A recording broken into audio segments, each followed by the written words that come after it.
Elizabeth Ridout. I'm a poet. I'm the author of Summon, which was recently published by Myriad Editions as part of its Spotlight series. I've been asked by Ealing Libraries to make a video for you today, which I'm delighted to be a part of. Just talking about my poetry, some of the themes and ideas behind it, and then writing more generally. So ideas, means by which you can kind of get things going, that kind of stuff. So yeah, I'm absolutely delighted to be here. I hope the video is okay. I'm kind of new to all this doing things remotely, as we all are, business. But yes, hopefully it'll go well. Just to introduce you to my work, I've been writing professionally for about 5 years. I sort of started at a time of great personal kind of strife, I guess, which as a kind of form of sort of self-analysis, explanations of my own thoughts and feelings and behaviours and that kind of thing, which I think is a very, very good way of beginning to write. It sort of begins these sort of therapeutic processes which everybody at some point needs in some form or another. It was a really kind of an attempt to build bridges between what was going on in my own head and the outside world, which is something that some of the best writing can do just as you're reading it, and when you're doing your own writing, it can do it for you as you're writing it. So that's a really powerful tool, I think. By kind of doing this, I did begin to find that I could sort of build bridges, sort of healing divisions and splits within my own kind of psyche, as it were. It was a way of kind of healing rifts, healing conflict inside myself, and in a way kind of that sort of helped me see the wider world in a less conflicted and painful kind of a way. So writing can be, it's a hugely important therapeutic process, and it certainly was for me. The personal experiences of conflict, strife, division, that kind of thing that we try and heal by our writing and by kind of just existing, through our lives in the world. The personal is really, really kind of ingrained within the political, for me, certainly. They're so closely linked. The politics of the world that we're now living in, it kind of mirrors a sort of troubled mind, as it were. It kind of mirrors a sort of very conflicted, split, divisive, often painful kind of psychological mindset that some people, and everybody at some point, has suffered from. There's this sort of endless division, I find, and crisis, which is horribly painful, but like the best writing, it's driven by conflict, but there is this glimmer underneath it all of hope for positive change, and I think the best writing really reflects that and can really reflect the human spirit in that way, and the psychological. So the three things: the kind of spiritual experiences of being human, the political experiences of being part of a wider world, and the psychological processes of dealing with stuff are all kind of so closely linked, and you see that expressed in writing, poetry, prose, all ways of expressing oneself. On a personal note, I suffer from bipolar disorder. I kind of used that as a focal lens for this first collection of mine. It was kind of something that I'd been suffering from since my late teens, but I got a diagnosis in 2016 because it's something that does take quite a long time to get officially diagnosed, often in people. Everybody experiences bipolar very differently. I'm not here to say that my experience represents everybody's by any stretch of the imagination, but there are some ways in which it can experience your kind of way of living and experiences of the world in kind of in a very negative way. So it tends to make you behave and think in a very extreme way, basically. It kind of has this very strong and tragic link to things like substance abuse, homelessness, vulnerability to being in abusive relationships. It's stratospheric higher for people who have bipolar disorders, and then comorbid, so kind of correlative and coexisting issues that people with bipolar disorder and other things may suffer from. So eating disorders, OCD, that kind of thing. the extremes in which I've lived kind of sort of span from the holy to the damned, as it were. I ran away from my university marriage and took up with following a psychedelic rock band around the country when I was in my 20s. Quite extreme as far as it goes. I was for a while living in a unit in the countryside, so attempting to be self-sufficient, so we were off-grid in a kind of commune of people. That was quite interesting. It provided all sorts of material for me. It was very difficult and very painful and very strange and very intense and all sorts of things, but it did provide a lot of material, which kind of helped me come up with lots of things for my first collection. I mean, I write about other things as well, but it kind of formed a lens for kind of getting this first narrative together, which I think was it was a way of working through it. It was a therapeutic thing. So as a result of some of these intense experiences, what I've always tried to do with my writing, and what I think a lot of people want to do with their writing, is to try and use your experiences to give voice to or speak about people, experiences, situations that are on the edge of the society that we're living in, that may not necessarily get the voices that they need in a mainstream culture. Writing is a wonderful way to do that. It's very powerful. It means that you can play with voice, which is, is hugely liberating, for one thing, as well. It kind of means that you can sort of see these things on the space where extremes kind of meet.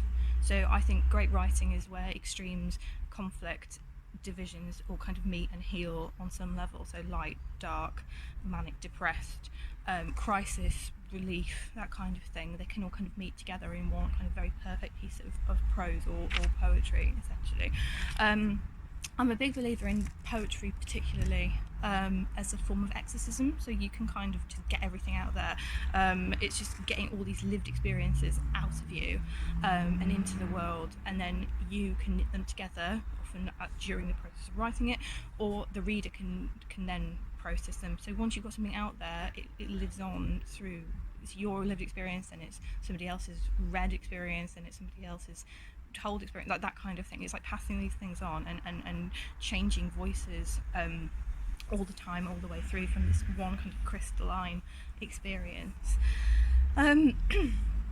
It's kind of a way of making sense of it, I guess, to yourself and then to others. So it's a form of connection, which is very important, especially as the world that we're living in now is kind of, I always like to think of it as sort of a bipolar one. We're living in this bipolar world of extremes, of crises, of divisions. I certainly see my poetry as reflecting that, but again, as I said before, also embodying this sort of sliver of hope that recognises that extremes are twinned experiences, and twins have always got something that they can connect over. That, all extremes have something in common, and that is that they are extremes, and therefore perhaps they can meet in some way and heal, and that can lead to goodness and calm, and hopefully some peace. So in the interest of this kind of way of approaching things, I'm going to read two pieces now. One is a kind of piece that was written at the peak of a kind of crisis, and a kind of cry from the heart, sort of from the depths really. And another one which was written from a place of great peace, so where kind of some binaries had merged and had been worked through. So I thought they worked quite well together to kind of crystallise this idea that extremes can be met in some way. So the first piece I'm going to read is called Wall. So it's a confessional piece, which really sort of embodies the themes I've been discussing. So extreme opposites, crises. So I wrote this piece on the day of the anti-Trump demonstrations in London in 2018. So it was about his state visit. I was there, and I really feel that this poem is kind of as relevant now as when it was written, really. Unfortunately. So I will begin with reading the first piece, which is called Wall. Wall. I was a baby when the wall came down. I always felt such a rare harmony with it when watching its ugly smear at a distance of reels. Bipolar bear of Berlin, waking up in the morning one side or the other, pale, tired east / agitated, swashbuckling west, as hard to pin down as a gingerbread man. It's a swine when you're in the middle. I come of age in time of walls. It fits, terrible as a spectrum. Balaclavas donned and placards thrown by the sleeping bag in the doorway. We are all cracking like scabs. I am Legion, the Cocteau siblings, feckless Janice and Martha and George all throw glasses in my frontal lobe. Orneus at my right thumb, all hovering, lying in wait, dormant, crouching in the brain, in jelly, in fluid, to squirt from spongy nerves and confused glands pouring through my frame of references. I would have been so happy to be the umbrella or the spider, to sing in my sleep, to ward away Quiches or Edward Mordrake, depending on continent. Maybe, then, there would have been peace. So that's Wall. It's obviously quite intense. I used a lot of references to different kind of occultism, lots of references to twinnings, splits, Janus, this two-faced god, umbrella, spider, these two kind of forms of the everyday that's in Jean Genet's The Maids, Orneus, who's the god of extremes. There's all sorts of references in there. And then obviously this kind of idea about the society that we're living in, so the placards and the doorway, obviously a reference to homeless people. I saw lots of people who'd thrown all their anti-Trump placards against somebody's kind of made space to sleep in. I think it was next to Charing Cross Station actually. So yes, so that's Wall. So this is that one kind of addressal of those kind of experiences. So in contrast to this, the second piece that I've chosen then moves on to the kind of peace that can come after the tempest of the extreme. So the joy that we hope must be found in the eye of the storm, where these things all meet, joy, sadness, loss, gain, they can merge and become something pure, hopefully. So I wrote this piece after moving off grid with my partner. It was a really crazy time of love and madness, but it offered moments of real bliss and clarity, and one of which I'm going to tell you about now. The Pear Tree and the Caravan. For Marcus. We are, technically, homeless. I don't feel so, though a well-placed cork could capsize this whole thing. Rockbox, in the middle of horsey nowhere. A severed head hidden in a beautiful park. A brave little incense stick fights the good fight, alongside the grubby Indian flows, and quilts with satisfyingly round cigarette burns that I have strewn to cheer things up, like painting an old woman's nails. Pointless, but touching.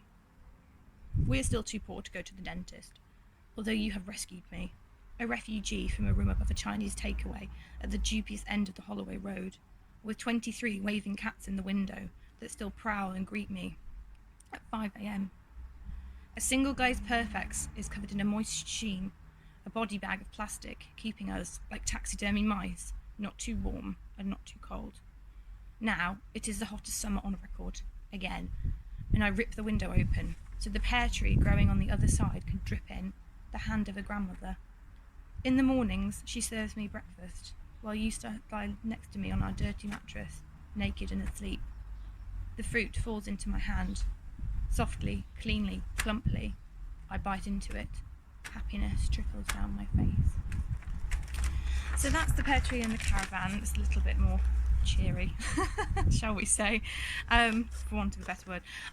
So just before I finish, I'd really like to talk a little bit about kind of the practicalities of writing, particularly for confessional writing and then therapeutic writing, basically.